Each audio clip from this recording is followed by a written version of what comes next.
Remember that under our Constitution, all men are born equal, and that you are a jury of the defendant's equals.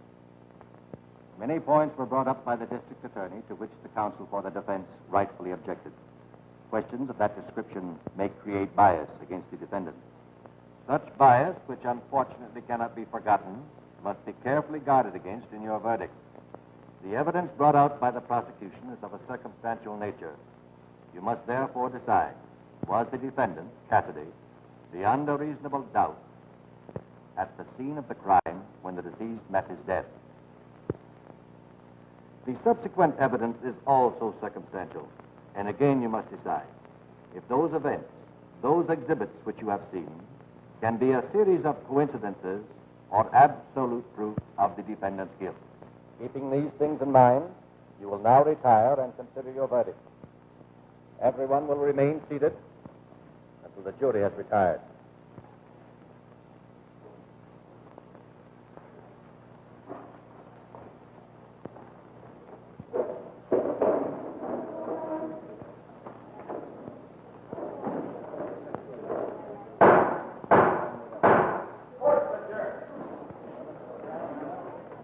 Let me see. Boy, you caught his character to a T, Adrian. Well, he's a peach of a study. And speaking of tea and peaches, how's about some lunch? Dogs. Well, there's a pride of the Star, to say nothing of the art department. Ready to eat? Let's leave Baldwin out today. I'm tired buying his lunch. Why don't you learn how to toss? A guy would need double-headed coins and loaded dice to play you, and then he'd lose. Listen to the piker moan. Where do you suppose Jim got his name, Lucky Baldwin? The Greeks had another name for it, and so have I. Hey, you better give Cassidy some of your luck, Jim. He's going to need it. A famous judge once said, Providence alone knows what a jury's going to do, and I sometimes doubt that. Yeah, but Cassidy's head's in the noose, or I missed my bet. And yet the state has actually proved nothing. I tell you, it's wrong to hang a man when the evidence is purely circumstantial. For the love of Peter, you started again? Come on, Adrian. It may be absolutely convincing, damningly conclusive, but it's still circumstantial.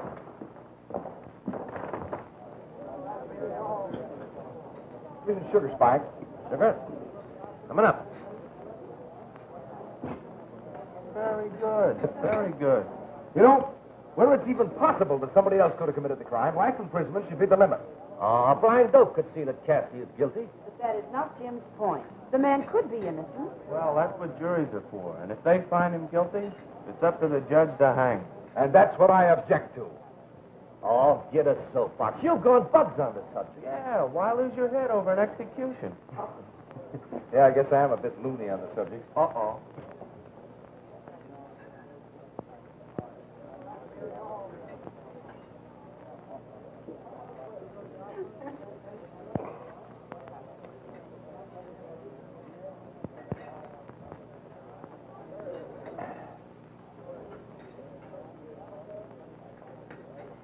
Well, it looks like a deadlock. Come on, let's cross to the line. Uh-oh, I suspected it. Well, here's where Lucky Baldwin does not pay. Odd man out. Head. Head. Head. Tail.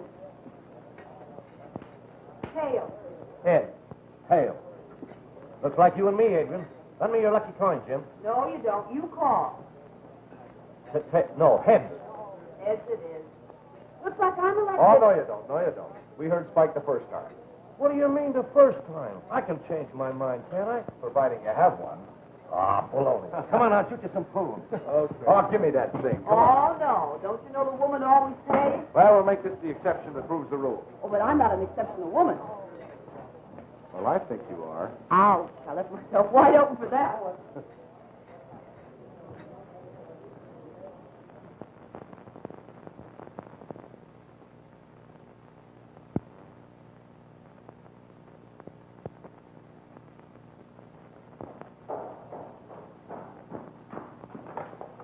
You're not usually in such a hurry to get back.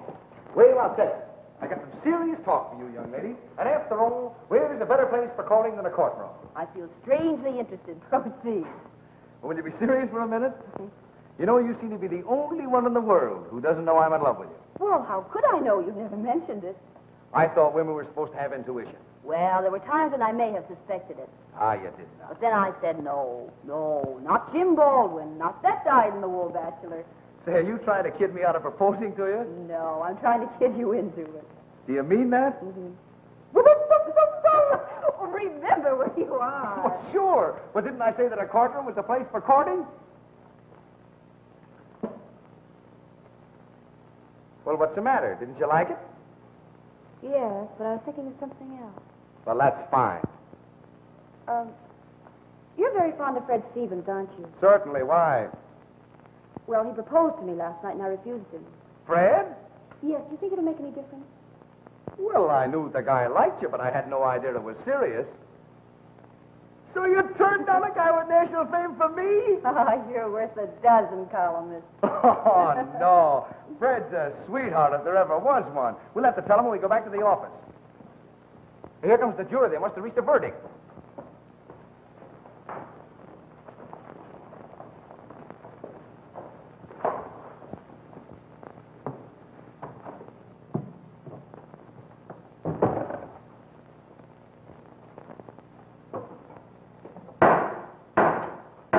Everybody rise.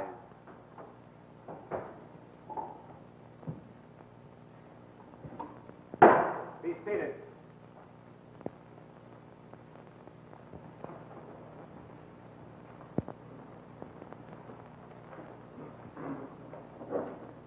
You may proceed. Mr. Foreman, have the jury agreed upon a verdict? We have. And what is the verdict? We, the jury, find the defendant, John Cassidy, guilty of murder in the first degree. We, the jury, find the defendant, John Cassidy, guilty of murder in the first degree. So say you all? We do. Prisoner will rise. John Cassidy, have you anything to say before I pronounce sentence upon you? I am innocent. The court will now proceed to impose sentence. It is therefore the sentence of this court that the prisoner, John Cassidy, shall be put to death during the week beginning June the 12th, 1935, in the manner and place indicated by law. You are remanded to the custody of the sheriff. Everybody rise. Court dismissed.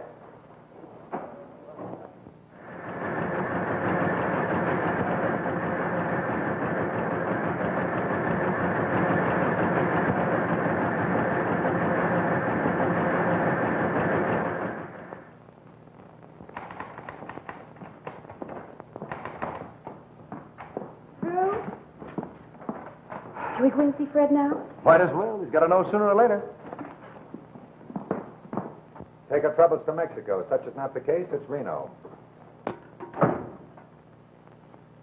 Oh, hello there. Grab yourself a chair. You're just in time to break the monotony. Well, what's the matter? Well, I don't know how to start. Well, it's about me. Afraid we've got some bad news for you. You don't mean to tell me you're engaged. But why come to me like a couple of criminals? Congratulations, Jim. Thanks, Fred. And all the happiness in the world to you, Adrian. Jim was so afraid you'd feel badly. Well, naturally, I feel a loss. But if it couldn't be me, well, the best man won. Cupid's Notebook. Miss Adrian Gray, the beautiful young lady whose spirited drawings are becoming known from coast to coast, has murmured yes to Jim Baldwin, the boy who makes the stars shine. Oh, lucky Jim. Hey, cut out that Lucky Jim stuff. Well, you are, aren't you? Sure, but in the song, Jim went to an early grave and his pal married the widow. Oh, so that's why you sang Lucky Jim. Wretch. Oh, pardon the crash. The boss wants you in his office. George or Mr. Winters? Mr. Winters, George is in with him. Sydney. The city editor's name is Malone to you, not George. Oh, that's just the freedom of the press. Fred, tell her what a lovable character I am. Oh.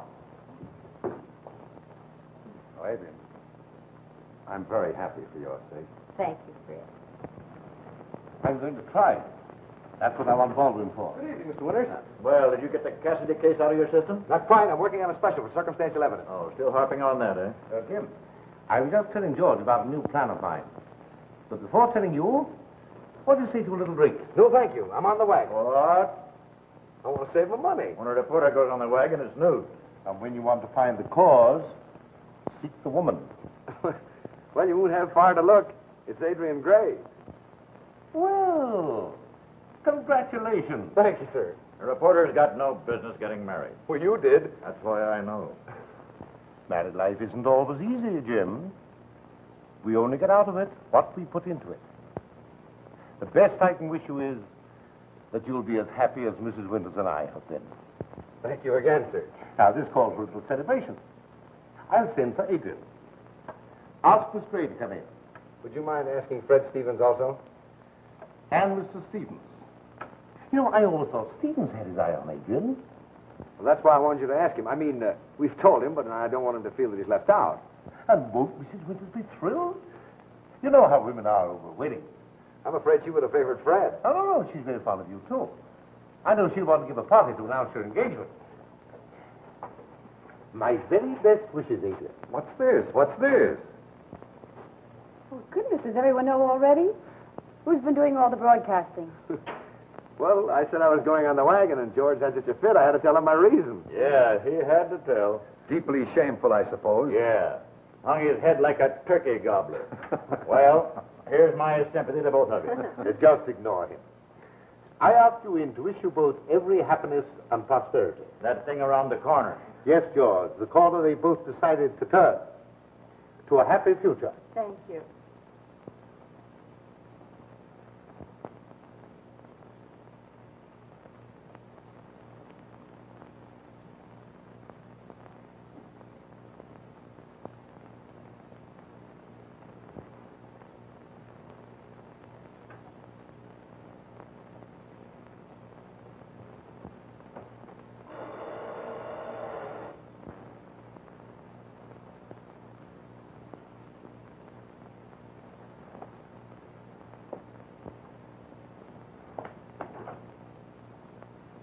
Hello, Chief. I got the lowdown on Mrs. Goodwin. I'm interested in only one woman. And if I don't work quick, I shall lose her. I didn't know you were the marrying kind. Huh? Get out. Get out! Small crew! Small crew! Where's my dinner jacket?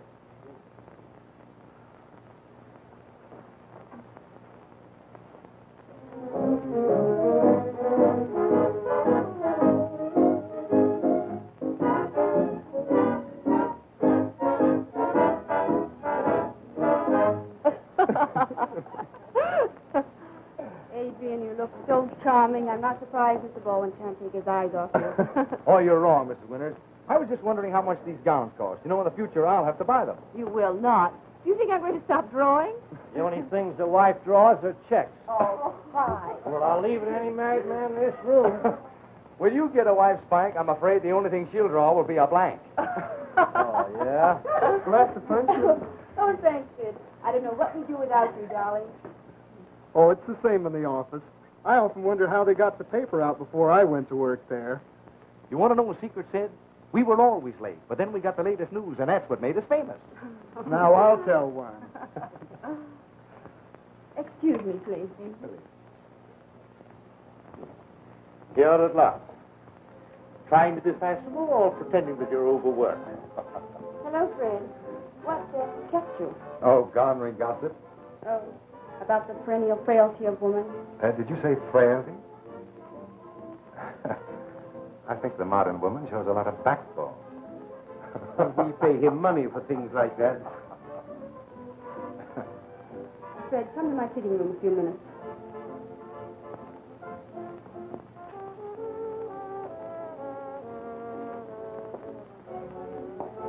Let me see your ring. Oh, I think it's lovely. Are you going to have a church wedding? I think I'd like to. But men seem to regard it as purely a civil ceremony. I hope you're going to forgive me for being late. That is, if you knew I wasn't here. Oh, yes, we knew. Because everybody spoke without fear of being quoted.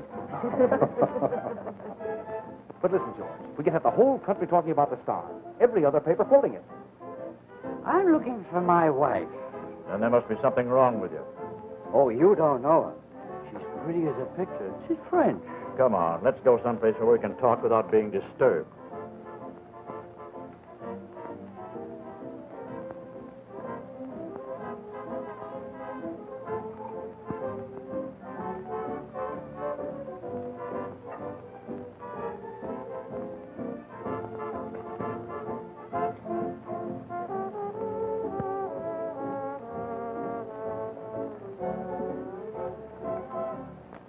There was no necessity to hang over Adrian Gray all evening, you know.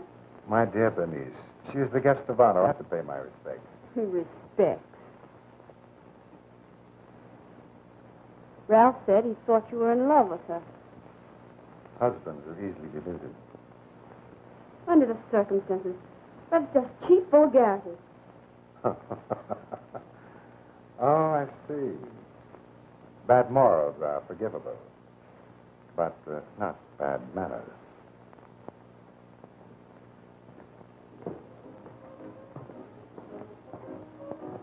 Oh, monsieur. You must behave yourself. Should we tell that guy where his wife is? Well, ignorance is bliss, and a bird in the hand is worth two in the... Oh, well, you know the old saying. Sure. Rolling stone gathers no moss. That's it.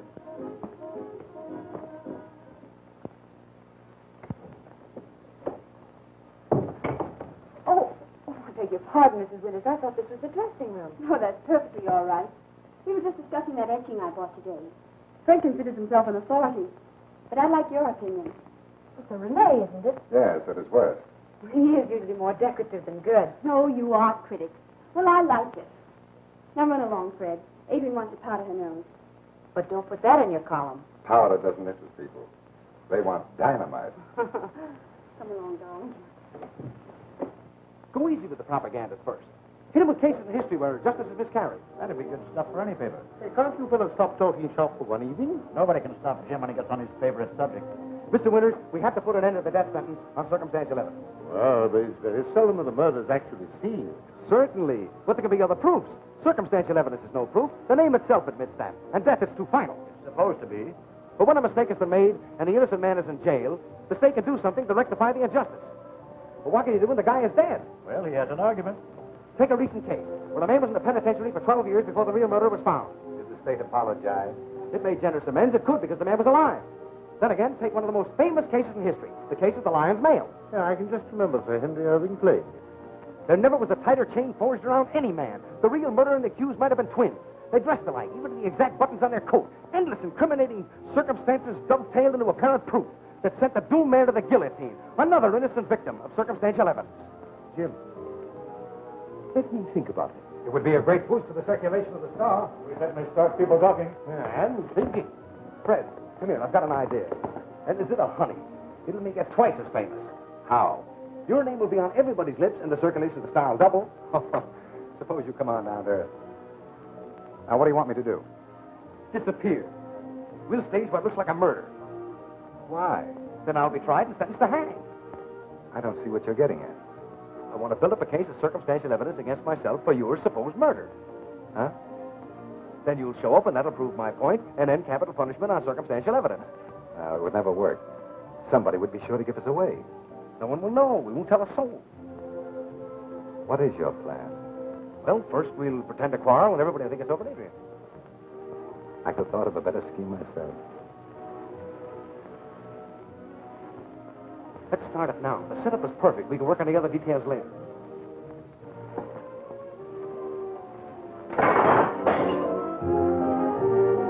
You're just a rotten double-crossing rat.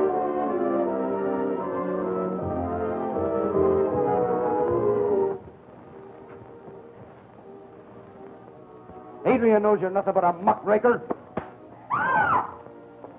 I'll get you for this if I have to swing for it. Jim! Jim! What in the world has come over you? Well, you must apologize. That was an awful thing to say. Apologize for what? I had no idea you could be like this. So you're taking his part. Well, I wouldn't apologize for you or anybody else. Jim, I'll give you one more chance. Will you apologize to Fred? No.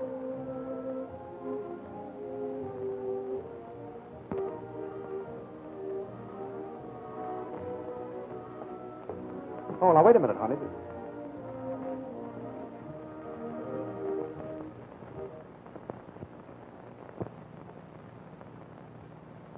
Too bad Adrian had to take this attitude. Yeah, it kind of hurts. Where's that guy Moglu? Tell him to give me another drink. Oh, I had to fire him. I'll get you one myself. Make it straight this time, will you? You know, I'm going to go through with this thing. I'm not going to back out now. Well, then, let's get it over with. I think we played for effect long enough. Yeah. Everybody's talking about the bad blood between us. If it weren't for Adrian, it would be funny. Well, success.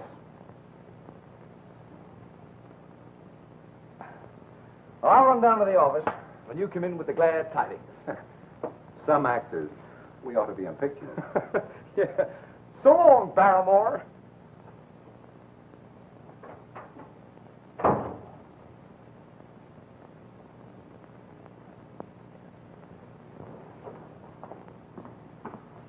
Hiya, boy.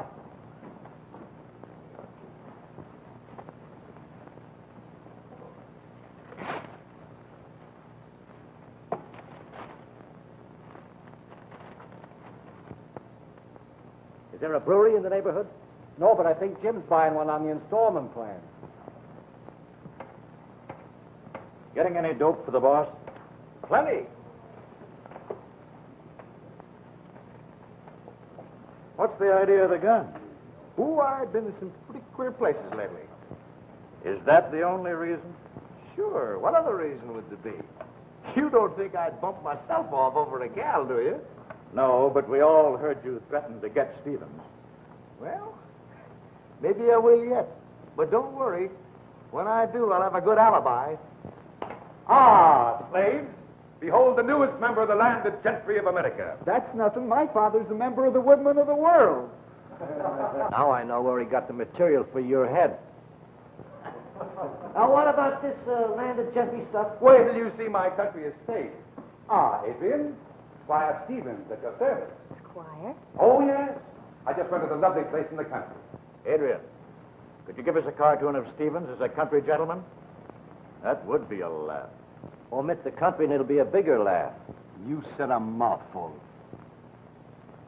Of course, it's not spectacular, but it has a lot of character. But it'll soon lose that. I suppose you'll fill it with skeletons and mummies. Oh, yes. I thought of inviting you all. Oh, enough of this. Make it Saturday and the gang will all be there. I'll get back to work, all of you. Adrian? Yes, Fred, I'd be glad to. Jim? You couldn't pay me to.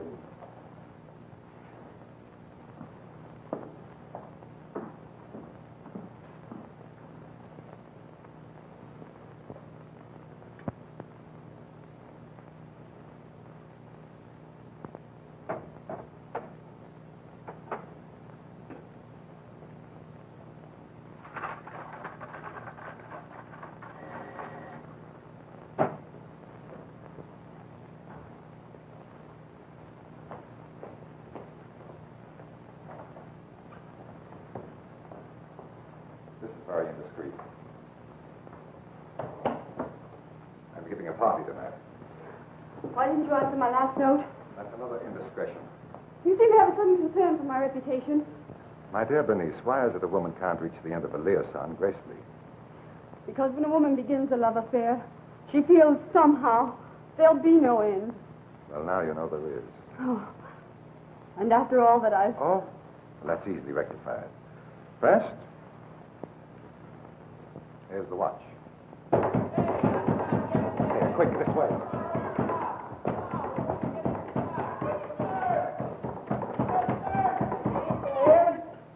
Two travelers dying of thirst.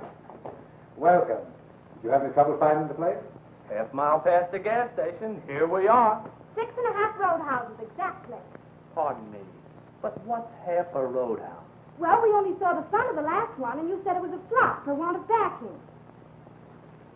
But you stopped at the other 6. Oh, yes. It's unlucky to pass a roadhouse. You always get a flat tire or something. You always get a flat tire if you pass a roadhouse. Who told you that? A man who owns one.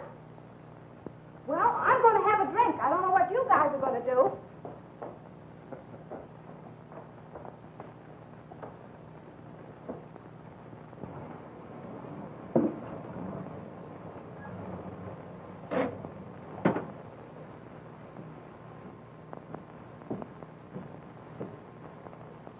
Say, do you know where a guy by the name of Stevens lives?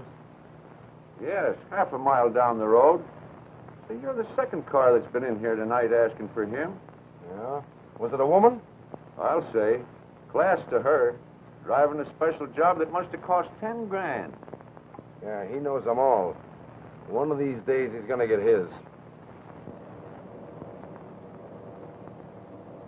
Can't be much farther. There's the gas station now. Yep. Only half a mile more. Look. There's Jim. Stop.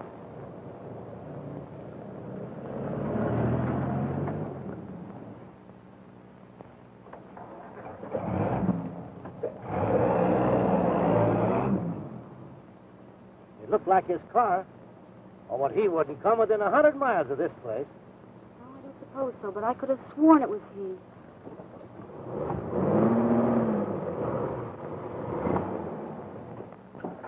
Oh, here you are. I thought you were lost. How did you ever find such a beautiful place, Fred? He probably looked through a keyhole, and there it was. Spike, remember, you're supposed to be on your good behavior. Ladies, right. Gentlemen, left. Oh, it's all right. You can go in there, too.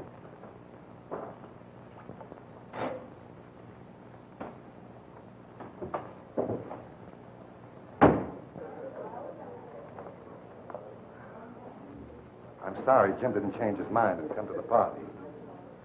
I can't understand him. Is there anything I can do? To me, there's only one thing that matters, Adrian, and that is your happiness. Oh, you've been splendid, Fred.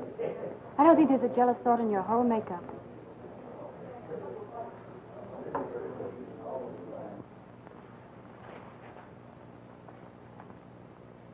Oh, come on. Let's play chopstick, huh? What's the matter? Oh, a man at the window. I think it was Jim Baldwin. Baldwin? It must have been Jim you saw. Who saw him? Where? We thought we passed him at the gas station. Yeah, I believe I saw him, too. That's strange. Very strange. But don't let's worry about it. Let's have some laughs. Come on.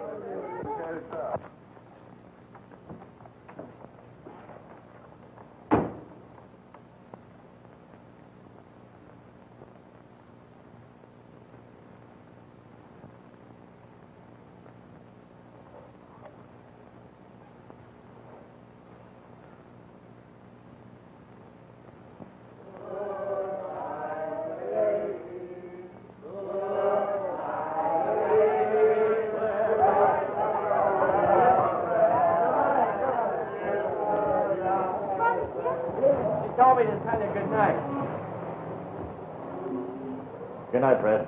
You better get to bed as soon as you can. Oh, I'm all right. Feeling great. Oh, sure. I know you're all right.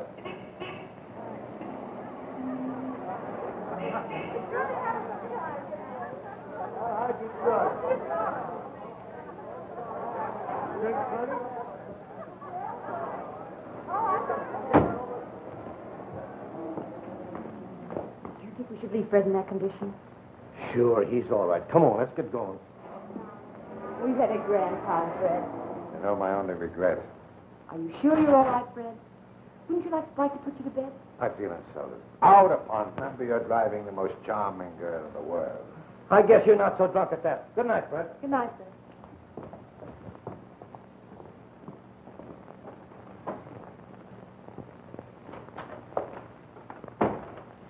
Hey, Fred, everything's going like clockwork. Here, too. You were seen at the gas station and on the road. Oh, that's swell. Say, that girl saw me at the window. Yeah, and she recognized you. Well, I'll plant my bones. Now, that's really a thing. Looks like you've been on a diet. You bring the broken coupling? Yeah. Here it is. That won't burn, and they're sure to find it. If this won't look like a murder, nothing will. I'm as good as hanged. You know, it's a shame to burn this place. Oh, it's worth it, all right. I'll go and get the oily rags, and you better open the windows to make sure there's a draft.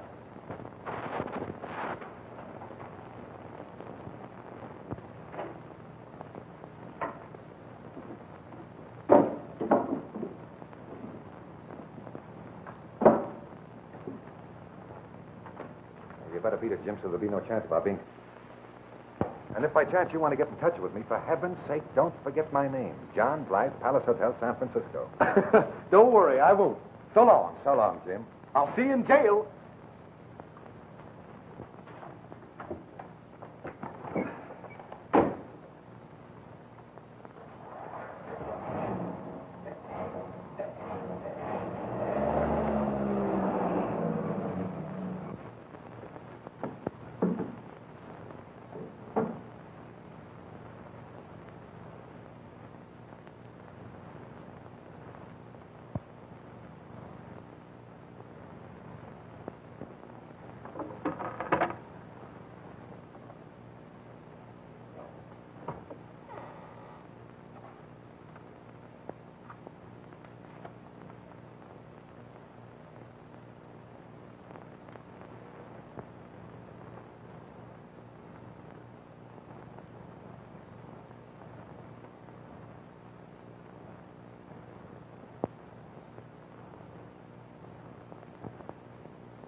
morning, good morning, good morning. Well, we're a deal pit. We've been trying to get you for the past 12 hours. Yeah? Well, who wants to know? We do. Well, hello, boys. What does the Detective Bureau want this morning? Coffee? This is serious, Jim. Did you read about Stephen? Yeah. His house burned down. He just moved in, too. Yeah, we found his remains in the ruins. Is that so? You don't seem to care much. Why should I? He was no friend of mine. So we understand.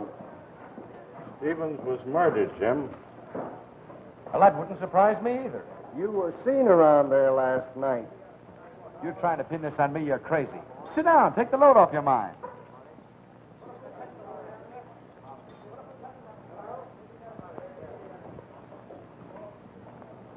You don't seem to take this seriously, Jim. But I tell you, you're in trouble. Don't make me laugh. Just because I have a quarrel with a guy and his house burns down and you find a few bones, I'm a murderer. I'm not talking about just bones. Look at this. We found one half of the cufflink beside the body. The other half in your room. What of it? I admit I was there last night. I went down to patch up with him. He'd been drinking. We got a little nasty. We had a scuffle and I lost the cufflink. But when I left him, he was just as much alive as you are. In fact, I'll even make it stronger, as I am. Can the sarcasm. You were seen sneaking around the house, and when the party was over, you shot him in the back and set fire to the place. Come on, admit it. You threatened to get him, and you did. We got the gun. What gun? Don't try to kid me. The only gun I ever owned in my life was right in there. They traced that gun yet? Save yourself a lot of trouble, Jim, if you'll confess. You mean I'll save you a lot of trouble trying to prove a case? I think it'll be pretty easy. Hello. This is Taylor. Have you traced the gun in the Stevens case? Okay.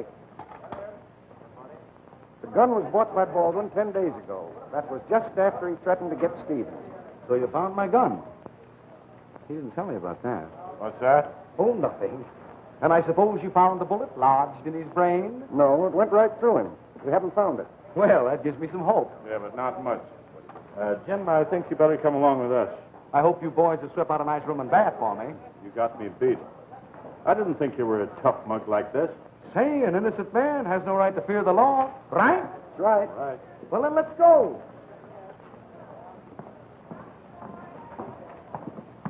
Jim. It's all right, kid. What's the matter? They've been questioning you? Yes. Mike and I were the last to see Fred alive. We had to identify the body. Couldn't have been much left but a lot of charred bones. Jim, how can you? Oh, Fred, it was ghastly. Back was horribly burned, but not his face. What are you talking about? Talk sense, Adrian. You mean to tell me that Fred's body was actually found in the fire? That you could recognize it? Well, I thought you knew. Knew what? There were only supposed to be some bones. Don't tell me that Fred is dead. Better come along, Jim. Oh, get away. You're crazy. Don't you realize somebody killed my pal? Cut it out, kid. Come along with us. Oh, you're nothing but a bunch of numbskulls. Never had any brains. You never will have. I can clear myself. I'm not worried about that. We staged the appearance of a murder. We never quarreled. That was all a frame. Sure, I was seen around the house and the gas station, and we planted some old bones of a skeleton. The cufflink was my idea. Fred must have thought of the gun afterwards. I left him when he was to set fire to the house. Then he was to go to San Francisco and hide out until I was to be hanged. Oh, yeah? Well, what was all this for, Jim? To prove the weakness of circumstantial evidence. Don't you remember the argument? That's a new alibi, all right, but who's going to believe it? Well, I was prepared. Not for this, of course, but something else might have happened. Well, can you prove this, Jim? Certainly. Run over to Hope, Hardwell, and Williams and engage them to handle the case. I left a sealed document with them which explains the whole thing, and it's signed by Fred. So long, honey, and don't worry about a thing. Pretty clear. How would you know? Come on, lock me up and get busy looking for the real guy.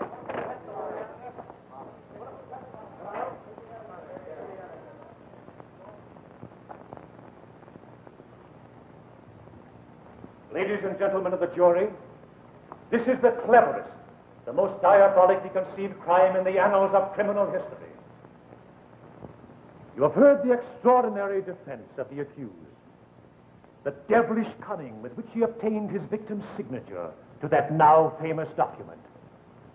That is, if it is not a forgery. Now, even if you believe the testimony of the handwriting experts, handsomely paid by the defense that the signature is genuine, can Fred Stevens bring his foully murdered and burned body back to life to tell you that he knew what he was signing? Or knowing it, have we any reason to believe that he did not walk blindly into a trap contrived with hellish cunning by this friend who threatened to kill him? No, ladies and gentlemen. That famous document upon which this prisoner bases his defense is not worth the paper on which it is written. All in fun. Yes, of course, it was all in fun that he took the girl his victim loved with a pure, unselfish devotion. All in fun. It was all in fun that they quarreled about her.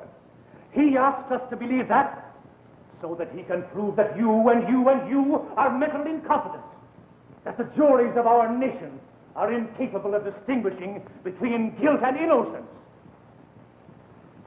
You are on trial as well as this prisoner. You are on trial for your intelligence. The state rests.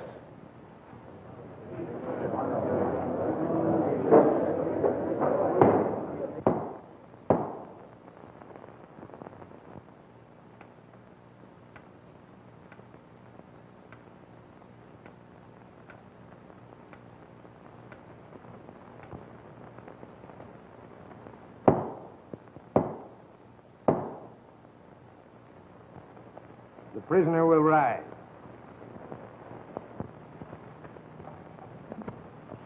James Richard Baldwin, you have heard a jury of your peers find you guilty of murder in the first degree.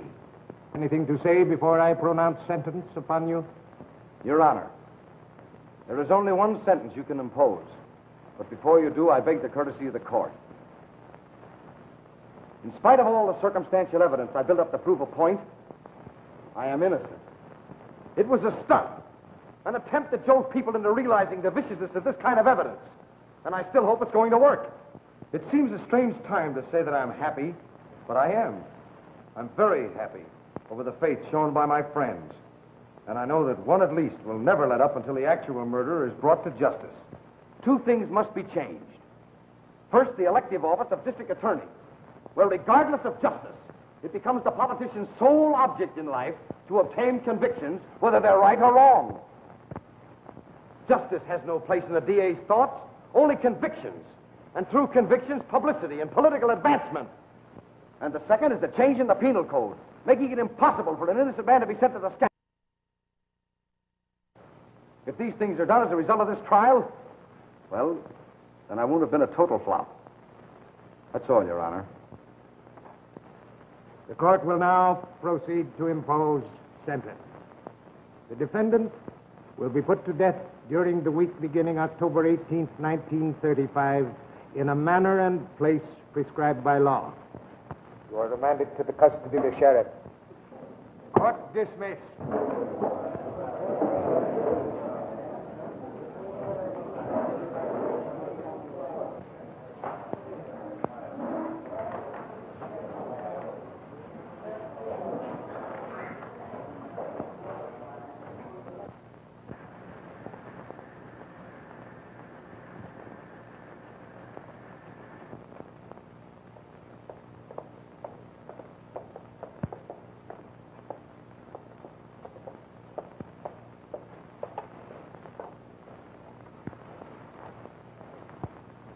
A lady and a gentleman to see Baldwin.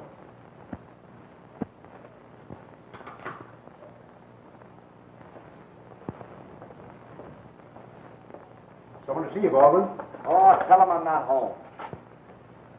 Hey, wait a minute. Give me a little argument. I'll come out.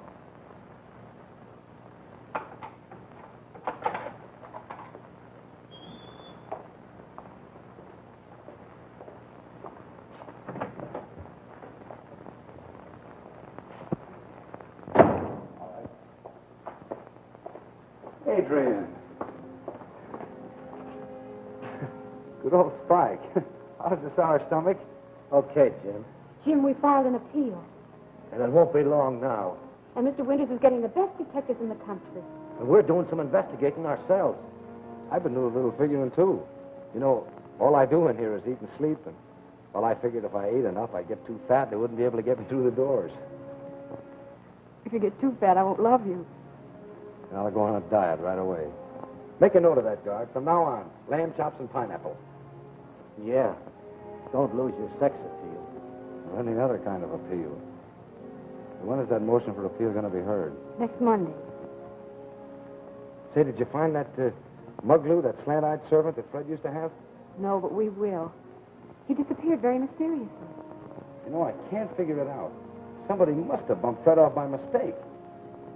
Oh, well, we'll find out, and when we do, you and I'll... Won't we? Of course we will. Time's up. Say, Kelly, if I stick my face through there, will it be all right if she kisses it?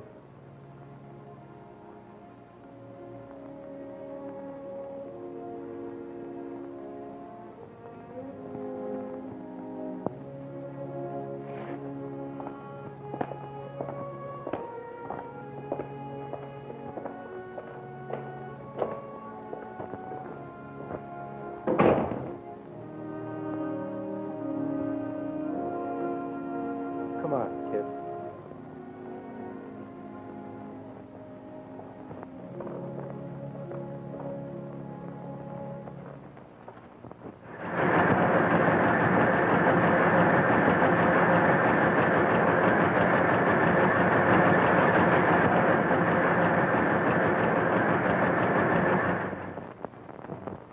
But there must be something you can do.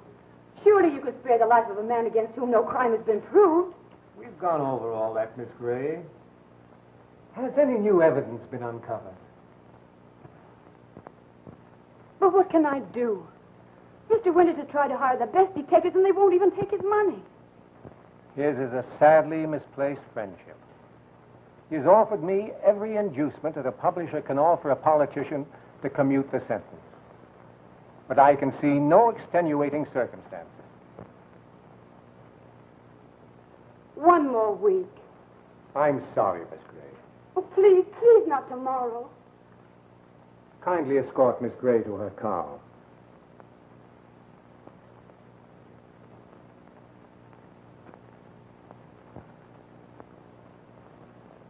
I know, it's terrible. But how can I be flippant when my pal is in the death house? Oh, you write it. Go on, scram.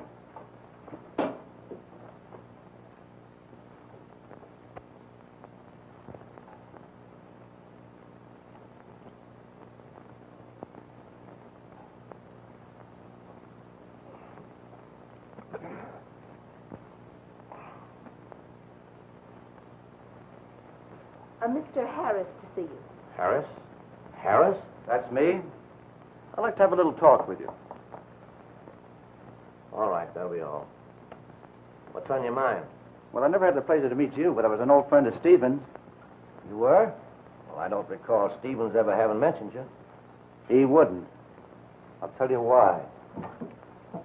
I used to get a lot of information for Stevens, and I can do the same for you.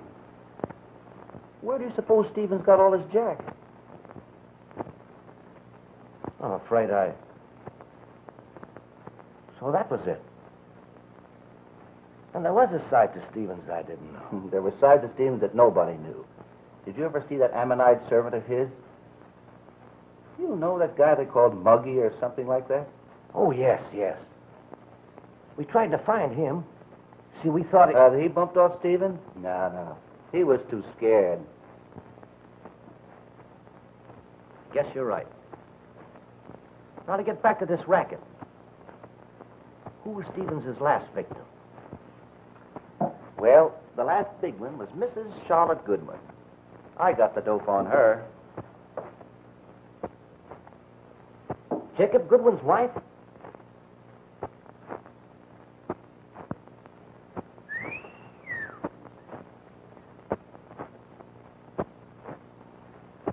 When was the last time you saw Stevens? All right. Any idea who bumped him off? Maybe.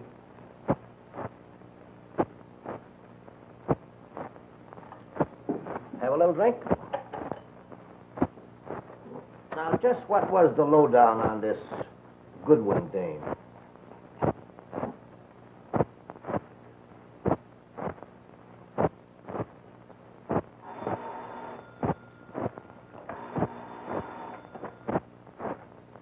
Hello? It's the reporter for the South calling, Mrs. Goodwin. Tell him I'm not in. No, wait a minute. I'll tell you.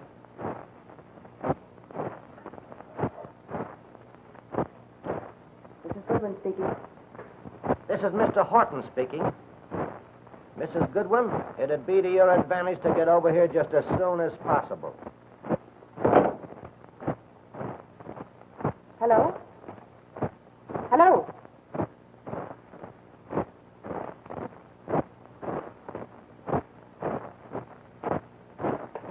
I'm going out. Get me my clothes.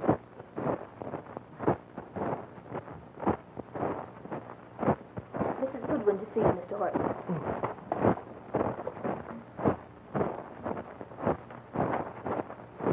Did you come in? Why did you send for me? No. You're just out of the frying pan and into the fire. The police have framed a clear case against you for his murder. But I had nothing to do with it. I didn't say you did. I only want to make amends for what Stevens did. Guilty or innocent, the safest thing for you to do is to get out of the country. But I tell you I'm innocent. It's much easier to fight these things from a distance. But they've proven Baldwin guilty. That's just a bluff. They're trying to throw you off your guard. I didn't do it. I swear I didn't do it. All right, Mrs. Goodwin. Think it over.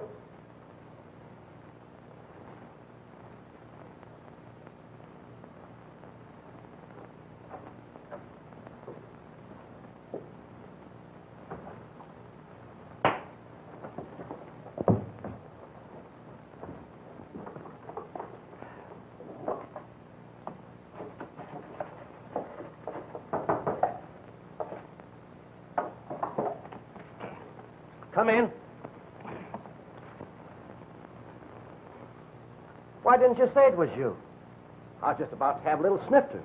From the looks of things, you need one. Governor turned me down again. Well, I'm on the right track. You know, Stevens wasn't a fair-haired boy we all thought he was. What do you mean? I was just talking to a guy that did all the dirty work for Stevens. Some mug named Harris. Oh, I heard about that connection, but I didn't know how far it went. Well, it went plenty far.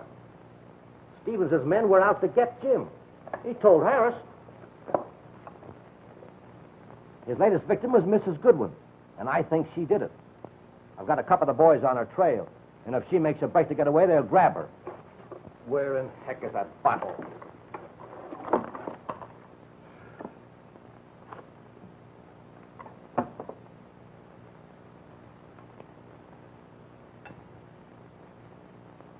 Mike! Look at this.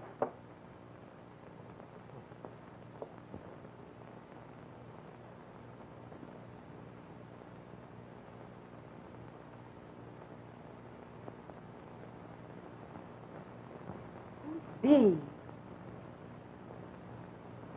Mike, Mrs. Winter's name is Bernice. Oh, Adrian, after all. Oh, I have a reason. At the party that night, I came across them together in her sitting room. Now that I think of it, it did look suspicious. Gee, that would be tough on old man Winters. Oh, but we can't help that. Jim's life is at stake, and only a few short hours left. Well, what are we going to do? There's a desk in her sitting room which she keeps locked. I'm going to rifle it tonight. There may be evidence. Her own writing, letters from Stevens. You're going to break into their house? Certainly.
So it's you. Is this part of your profession or merely an avocation? This is no time for the niceties of sarcasm. I came here to pin the murder of Fred Stevens on you, and I've succeeded. I think you exaggerate. Not a bit. I can prove that he was your lover. And a very deceitful one. You wrote a note to him saying you would do something desperate. You wrote here that you were going to have it out with him. You were out at the gas station the way to his house the night he was murdered. And there is the watch he wore until that night. It's true. I did go there that night. But before the party, I had every reason to want to kill Fred Stevens. But someone robbed me of the chance. I left before the first guest arrived. And I never saw him again. If you want proof, I had charge of the store at a charity bazaar that night. And after I left him, I went there and was seen by hundreds of people at the time the murder was committed. Here it is. It must have been 3 a.m. when we left, long after the fire was discovered.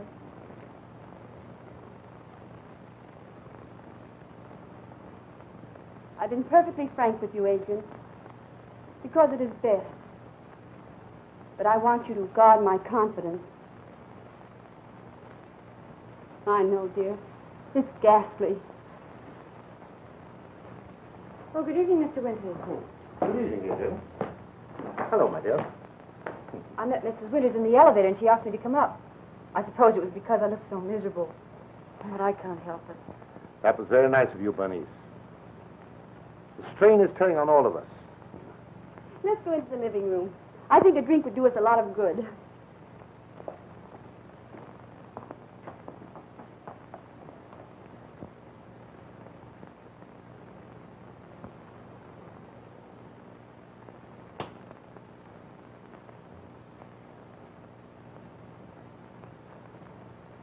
You want a drink, Baldwin? You can have as much as you like tonight. No, thanks. You look like you need one more than I do. My nerves are all right. Boy, but this place has sure made me change my thoughts. You want to make a confession? No, I have nothing to confess. But I don't see why I have to die to prove something that will be forgotten the moment another murder's committed. Meaning which? Mob hysteria, that's what. You know that they cheered in the theaters when that Cassidy verdict was announced? Why not? He had it coming to him. All right, say he did. But is that an excuse for cheering, hysterical blind lust? A yelping, howling pack tearing at their quarry? They should have prayed for his soul, but no! Kill him, a Roman holiday! Hooray! Oh, well. It's a grand old country, and I hope they remember. Nos moritore te salutamus. What lingo is that? Well, it's a little Latin I still happen to remember. Caesar's victims said it 2,000 years ago. We who were about to die salute thee. Appropriate, isn't it? Hello, Moser. Thought you were fired. They took me back. I just started. That's swell. Order for Kelly.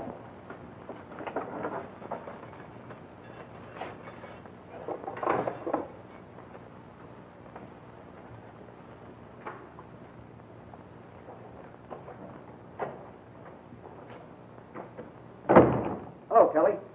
If it ain't Mojo, what do you want? Warden wants to see Baldwin.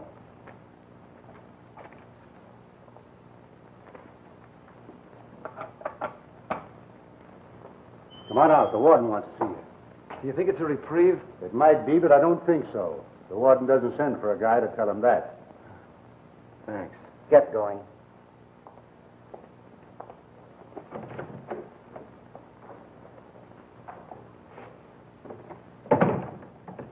Hey, Baldwin, keep looking ahead. Now do just as I tell you, and we'll be out of here in no time. What do you mean? This is a break. Shut up. We're coming to Hennessy, and he's tough.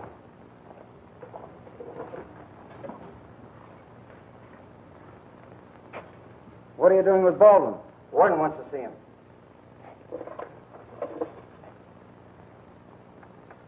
I'll sign the book.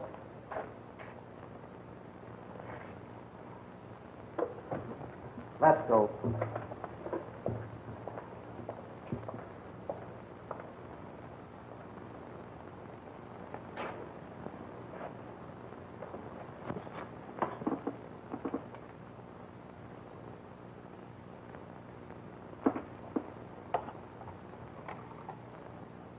Hello, warden's office? Say, did you send Mosier for Baldwin? Mosher? What are you talking about? He'd have to break in to get back here.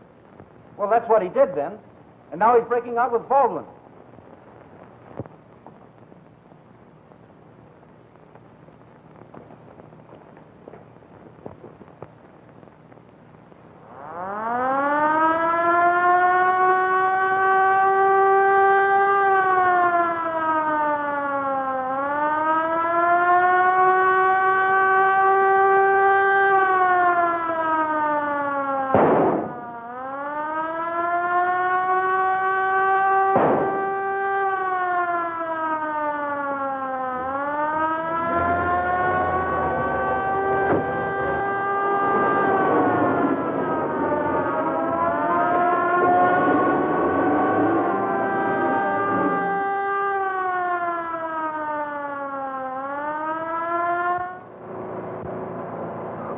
We're okay now. Where are you taking me? I know a quiet spot just outside the city. I'll have the driver drop you off, and you go right to Winter's penthouse. Winter's? Yeah, that's the guy that's putting up the dough. Sure pays to have wealthy friends. Hurry up and get into your clothes. We'll soon be there.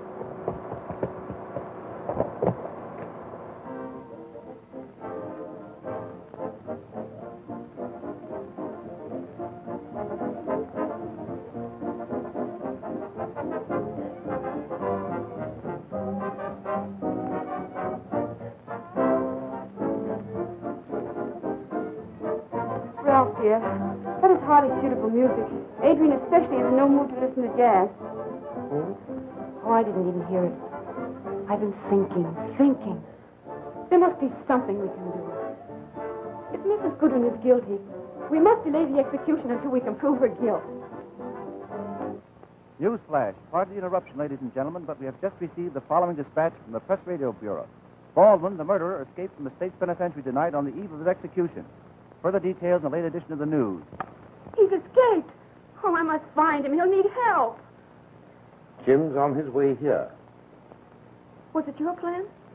I mean, you helped him to escape?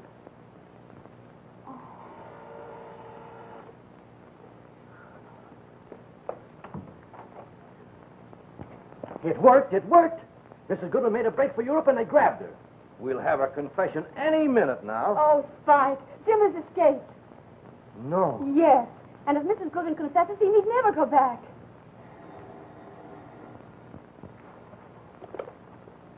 Hello? Yes, he's here. Hi.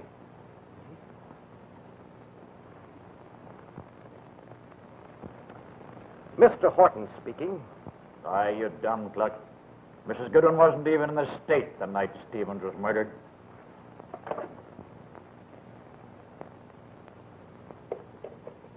Won't you confess? No.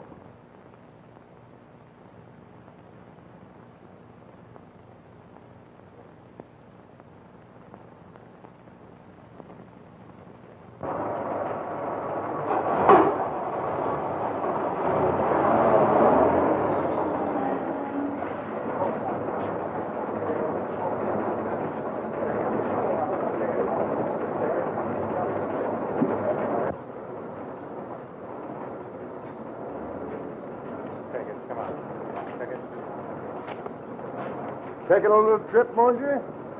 What's it to you? What do you want? Oh, just a little talk. You dicks are getting too fast for me.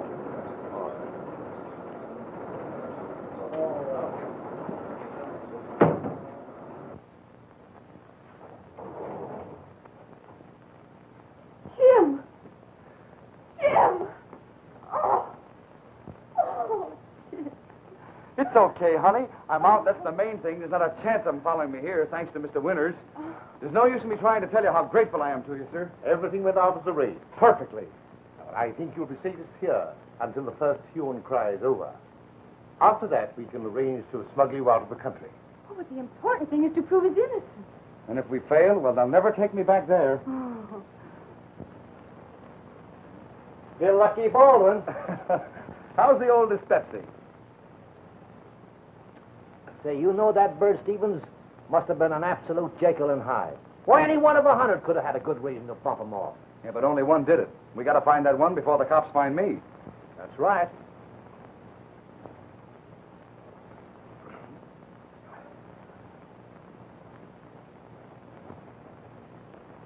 What's the matter with you? You got the jitters? Oh, no, I just forgot to shake my medicine bottle.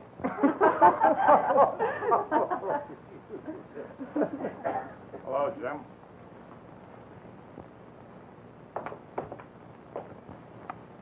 Stay where you are, Baldwin. Oh, yeah? Don't, Jim, don't! Oh. Mr. Winters. Mr. Winters. Oh, oh.